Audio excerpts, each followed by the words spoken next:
الله أكبر الله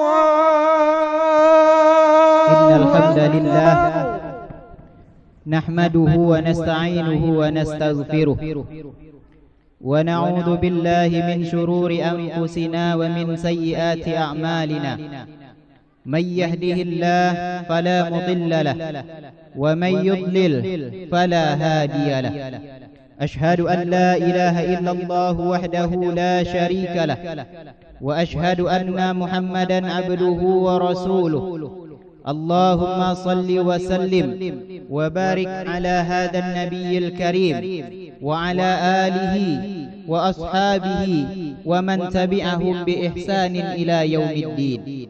فيا أيها الحاضرون أوصيكم ونفسي بتقوى الله وطاعته لعلكم ترحمون. قال الله تعالى في القرآن الكريم: أعوذ بالله من الشيطان الرجيم بسم الله الرحمن الرحيم يا أيها الذين آمنوا اتقوا الله حق تقاته ولا تموتن إلا وأنتم مسلمون. صدق الله العظيم. Ma'asyiral muslimin wa zumratal mu'minin rahimani wa rahimakumullah. Bersyukur kita kepada Allah Subhanahu wa ta'ala.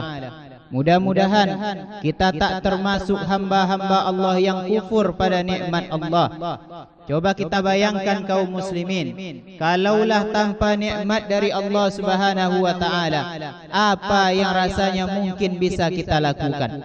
Maka tak ada yang kita miliki hari ini, apapun itu, kecuali itu bersumber dari Allah Subhanahu wa ta'ala. Maka hamba yang cerdas adalah hamba yang selalu pandai bersyukur kepadanya dan selalu mendekatkan diri kepadanya, mentaati perintah-perintahnya, menjauhi larangan-larangannya. Itulah tanda, indikator dari rasa syukur kita kepada Allah Subhanahu wa ta'ala. Salawat dan salam kepada Nabi Muhammad sallallahu alaihi wasallam. Allahumma salli wa sallim wa barik ala Sayyidina Muhammad wa ala alihi wa ashabihi ajma'in. Assalamu alayka ya Rasulullah. Kaum muslimin sidang jamaah Jumat, tamu Allah yang berbahagia. Pada kesempatan ini, khatib tak lupa berwasiat kembali kepada kita, yang mana wasiat ini selalu diulang oleh setiap khatib yang menyampaikan khutbah pada hari Jumat. Itu pertanda wasiat ini sangatlah penting. Mari kita tingkatkan ketakwaan kita kepada Allah. Kita tingkatkan level keimanan kita kepada Allah, karena hanya takwalah yang bisa membedakan antara kita dengan yang lainnya. Allah tak melihat kepada rupa kita, Allah tak melihat kepada pangkat dan jabatan kita, Allah tak melihat harta kita, tetapi orang yang paling mulia di sisi Allah, inna akramakum indallahi atqakum, yaitu orang yang paling mulia di antara kalian, kata Allah Subhanahu wa ta'ala, adalah orang yang paling bertakwa. Maka kaum muslimin, selalu kita tingkatkan ketakwaan kita dari hari Jumat ini ke Jumat berikutnya, ataupun Jumat-Jumat yang lalu. Sudah berapa peningkatan yang kita lakukan? Sudah berapa kedekatan yang lebih erat kepada Allah daripada Jumat-Jumat sebelumnya? Maka jangan sampai wasiat setiap Jumat ini hanya masuk di telinga kita tanpa masuk ke dalam diri dan perilaku kita sehari-hari. Kaum muslimin sidang jamaah yang berbahagia, pada kesempatan ini khatib akan menyampaikan sebuah hadis dari Rasulullah sallallahu alaihi wasallam, di mana pada hadis ini ada wasiat yang disampaikan oleh Rasulullah. Rasulullah sallallahu alaihi wasallam menyampaikan di dalam hadis yang diriwayatkan oleh Imam Al-Hakim, yang mana Rasulullah katakan, Jaa Jibril alaihi salam, pernah datang, sungguh telah datang kepadaku Jibril alaihi salam, kata Rasulullah. Faqal, kemudian Jibril berkata kepadaku, Ya Muhammad, wahai Muhammad, ish ma syi'ta, hiduplah sesuka hatimu, hiduplah sekehendak hatimu, fa innaka mayyit, maka ingatlah sesungguhnya pasti engkau akan mayyitun, engkau akan mati. Kemudian Jibril berwasiat yang kedua kepada Rasulullah sallallahu alaihi wasallam, wa ahbib man ahbabta, dan cintailah wahai Muhammad orang yang ingin engkau cintai. Siapapun itu silakan engkau cintai. Fa innaka mafariquhu, sesungguhnya engkau ingat nanti engkau pasti akan berpisah dengannya. Wa'mal ma syi'ta, kemudian beramallah, berbuatlah sekehendak hatimu di alam dunia ini. Fa innaka majziyun bih, maka sesungguhnya nanti pasti engkau akan dihisab, engkau akan diperhitungkan, engkau akan diminta pertanggungjawaban dari apapun yang telah pernah engkau lakukan di alam kehidupan ini. Summa qal, kemudian Jibril berkata, ya Muhammad, wahai Muhammad, syarafal mu'min qiyamul lail, sesungguhnya kemuliaan seorang mukmin itu terletak pada qiyamul lailnya. Wa izzuhu istighna'uhu 'anil nas, kemudian izzah, kemuliaan, bahwasanya kemuliaannya terletak ketika ia tidak lagi butuh kepada manusia lainnya. Kaum muslimin sidang jemaah yang berbahagia, di dalam hadis ini Rasulullah menyampaikan kepada kita bahwa pernah datang Jibril kepada Rasulullah kemudian mengatakan wasiat ini kepada Rasul. Pada hadis ini Jibril menyampaikan wasiat kepada Rasulullah, tetapi pada hakikatnya apa yang disampaikan oleh malaikat Jibril ini itu juga menjadi wasiat dari Rasul untuk kita tanamkan dalam kehidupan kita. Maka kita lihat ada tiga hal pokok yang disampaikan oleh malaikat Jibril kepada Nabi, kemudian Nabi menyampaikan ini kepada kita semua di dalam hadis ini. Yang pertama yaitu mengenai tentang isma syi'ta, tentang kehidupan kita di alam dunia ini. Kaum muslimin yang berbahagia, kita baca lagi firman Allah, wa ma khalaqtul jinna wal ins illa liya'budun, tidaklah aku ciptakan jin dan manusia, kata Allah, kecuali liya'budun, untuk beribadah kepadaku. Maka status kita manusia ini adalah abdun, hamba, yang mana kita memiliki kaitan, memiliki keterikatan dengan Khalik yang menciptakan kita di alam dunia ini, yaitu Allah Subhanahu wa taala. Maka ibadah itu tujuan utama kita diciptakan oleh Allah Subhanahu wa taala. Maka tugas kita mendekatkan diri kepadanya. Tugas kita adalah untuk bertaqarrub, untuk mentaati setiap apapun yang diperintahkan oleh Allah kepada kita, setiap apa yang dicontohkan oleh Rasulullah kepada kita, dan menjauhi setiap apa yang dilarang oleh Allah dan Rasulnya untuk kita lakukan. Maka kaum muslimin, banyak kita, bahkan diri kita pribadi, coba kita introspeksi lagi, sudah sejauh mana kehidupan kita di alam dunia ini. Allah Subhanahu wa taala begitu sayang kepada kita. Allah Subhanahu wa taala memberikan segalanya kepada kita. Coba kita bayangkan betapa besar nikmat Allah yang kita pakai di alam dunia ini. Tadi subuh ketika kita membuka mata, ketika kita selesai dalam tidur kita, sesungguhnya itu adalah satu nikmat yang sangat luar biasa.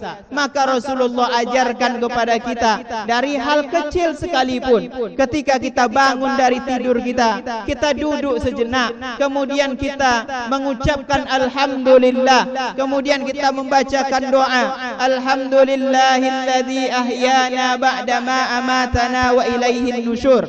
Itu merupakan nikmat yang luar biasa dari Allah kepada kita. Setelah itu kita bergerak menuju kamar mandi ataupun kamar kecil untuk kita bersiap-siap melaksanakan qiyamul lail, ataupun kita siap-siap melaksanakan solat subuh. Maka ketika itu pula kita membaca doa kembali kepada Allah untuk meminta dilindungi dari segala macam godaan-godaan godaan syaitan ketika kita masuk ke dalamnya. Maka dari hal sekecil ini pun kita sudah lihat betapa besarnya nikmat yang Allah berikan kepada kita. Tetapi ternyata kaum muslimin, kehidupan ini tak obanya seperti kita di dalam perjalanan. Di dalam perjalanan itu jauh perjalanan yang kita lewati. Dalam perjalanan banyak yang kita temui. Begitu pula halnya dengan kehidupan. Maka ada godaan dari musuh kita yang dinyatakan oleh Allah. Sesungguhnya syaitan itu aduwwum mubin, adalah musuh yang nyata bagimu. Maka dia akan menggoda kita. Itulah janji syaitan, janji iblis kepada Allah ketika ia diusir oleh Allah Subhanahu wa taala dari jannah, yaitu dia akan menggoda setiap anak cucu Adam dari manapun, dari depan, belakang, samping, atas, bawah, dari manapun ia akan selalu menggoda kita. Maka perlu kita ingat pesan Rasulullah ini ketika kita hidup kaum muslimin.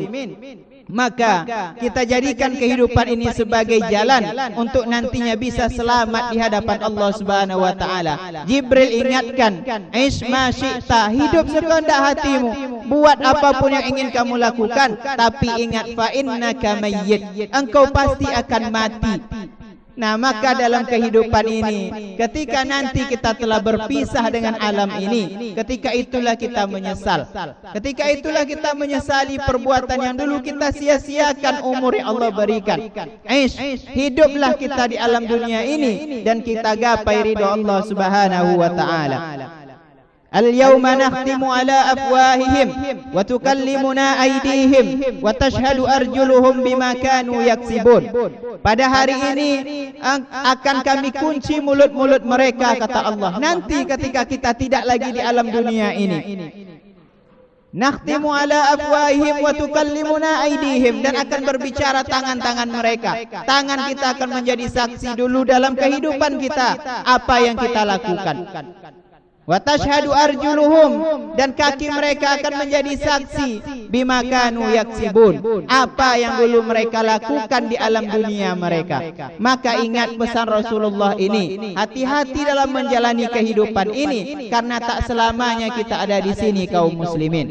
Kita lihat saudara kita, keluarga kita, kakek, nenek, saudara, tetangga dan lain sebagainya, yang dulu bisa bersama-sama kita di dalam masjid ini, tetapi sekarang mereka sudah berbeda alam dengan kita. Allah sudah panggil dia. Itu pertanda bahwa tak selamanya kita di sini. Ada masanya, nanti masa ini akan habis dan kita akan dituntut nantinya di hadapan Allah Subhanahu wa taala. Kemudian yang kedua, pesan Jibril kepada Rasulullah sallallahu alaihi wasallam. Ahbib man ahbabta, silakan cintai siapa yang engkau cintai wahai Muhammad. Artinya ini pesan juga kepada kita semua. Fa innaka mafariquhu, sesungguhnya engkau nanti pasti akan berpisah dengannya. Maka dalam kehidupan ini kita dianjurkan oleh Allah, kita diperintahkan oleh Allah dan Rasulnya serta agama kita untuk kita mencintai orang-orang di sekitar kita, mencintai anak kita, mencintai orang tua kita, mencintai pasangan hidup kita, mencintai tetangga kita, mencintai kaum muslimin, dan mencintai sesama manusia. Itu perintah Allah dan Rasulnya. Tetapi kaum muslimin, jangan sampai karena kecintaan kita ini itu bisa melalaikan kita dari Allah Subhanahu wa taala. Betapa banyak kita karena saking cintanya kita kepada anak-anak kita, bahkan kita melalaikan perintah Allah Subhanahu wa taala.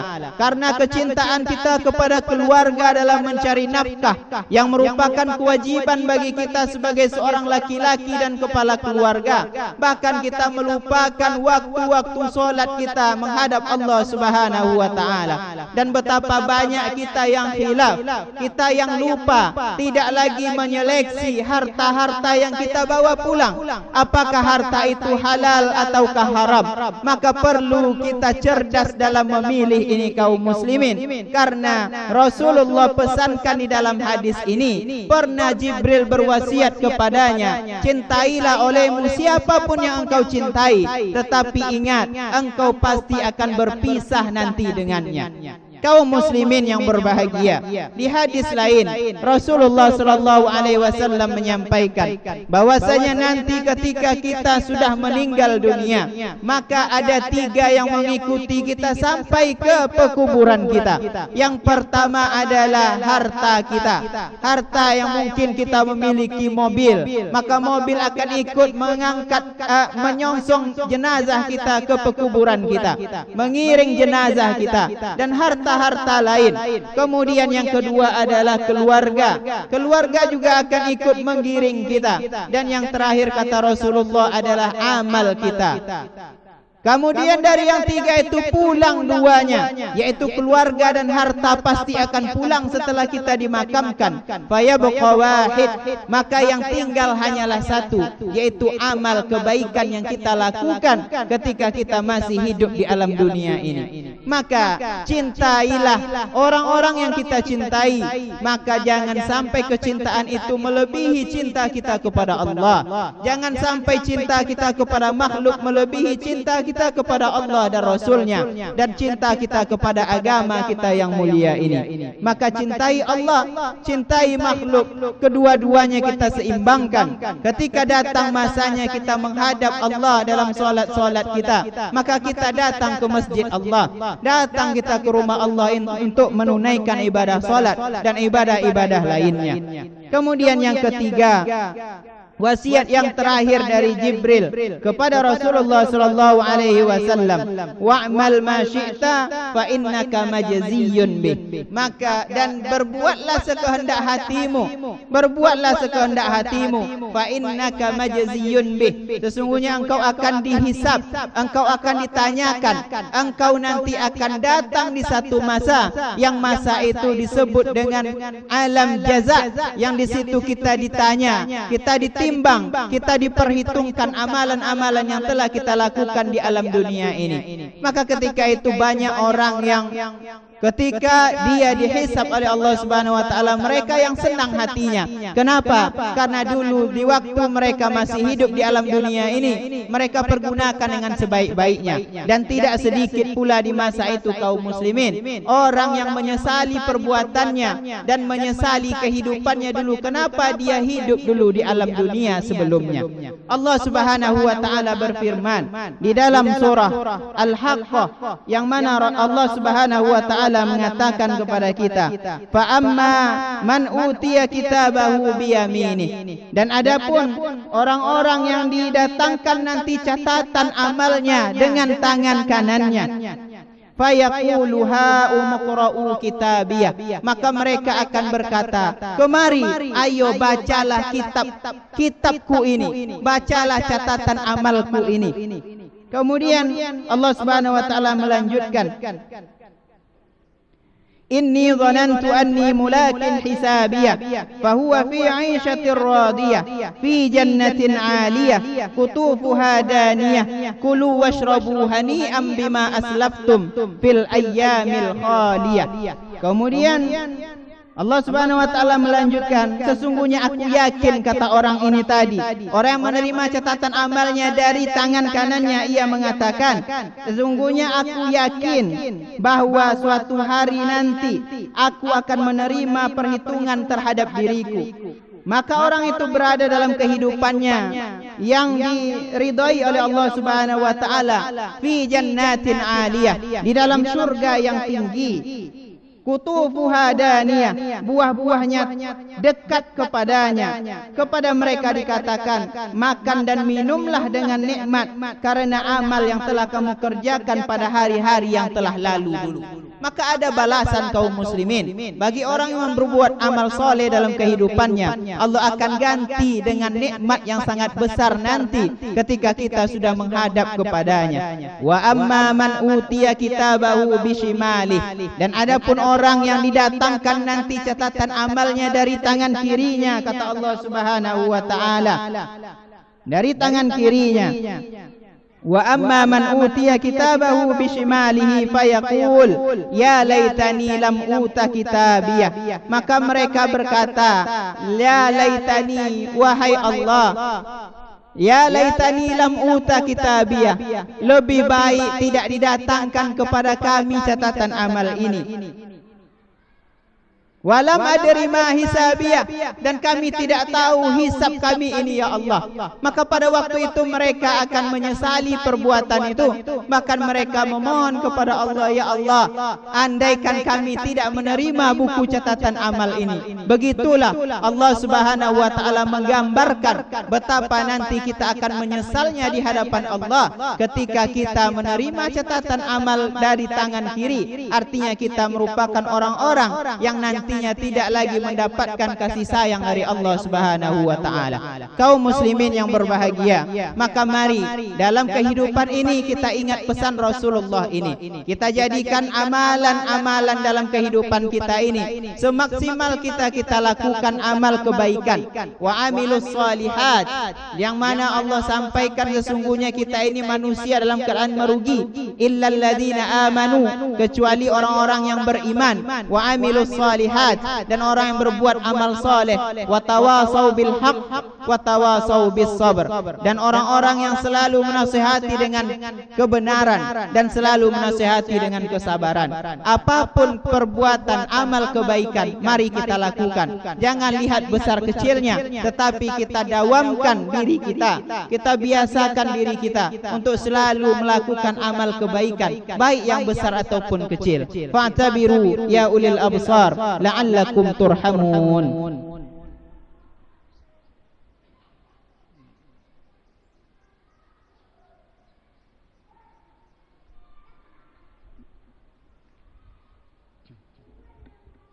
الحمد لله رب العالمين وبه نستعين على أمور الدنيا والدين. أشهد أن لا إله إلا الله وحده لا شريك له، وأشهد أن محمدا عبده ورسوله. اللهم صل وسلم وبارك على هذا النبي الكريم وعلى آله وأصحابه ومن تبعهم بإحسان إلى يوم الدين. فيا أيها الحاضرون، أوصيكم ونفسي بتقوى الله وطاعته لعلكم ترحمون. قال الله تعالى في القرآن الكريم: أعوذ بالله من الشيطان الرجيم، بسم الله الرحمن الرحيم. إن الله وملائكته يصلون على النبي يا أيها الذين آمنوا صلوا عليه وسلموا تسليما.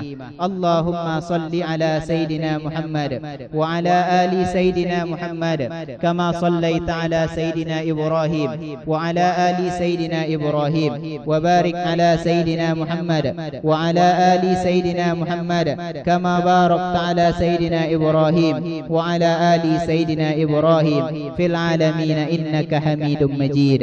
اللهم اغفر للمسلمين والمسلمات والمؤمنين والمؤمنات الأحياء منهم والأموات برحمتك يا أرحم الراحمين. اللهم إنا نسألك رضاك والجنة ونعوذ بك من سخطك والنار. ربنا لا تدع لنا ذنبا إلا غفرته، ولا هاما إلا فرجته، ولا دينا إلا قضيته، ولا مريضا إلا شفيته، ولا ميتا إلا رحمته، ولا حاجة من حوائج الدنيا والآخرة إلا قضيتها يا أرحم الراحمين. ربنا ظلمنا أنفسنا وإن لم تغفر لنا وترحمنا لنكونن من الخاسرين. ربنا آتنا في الدنيا حسنة وفي الآخرة حسنة وقنا عذاب النار. عباد الله، إن الله يأمر بالعدل والإحسان وإيتاء ذي القربى وينهى عن الفحشاء والمنكر والبغي يعظكم لعلكم تذكرون. ولذكر الله أكبر.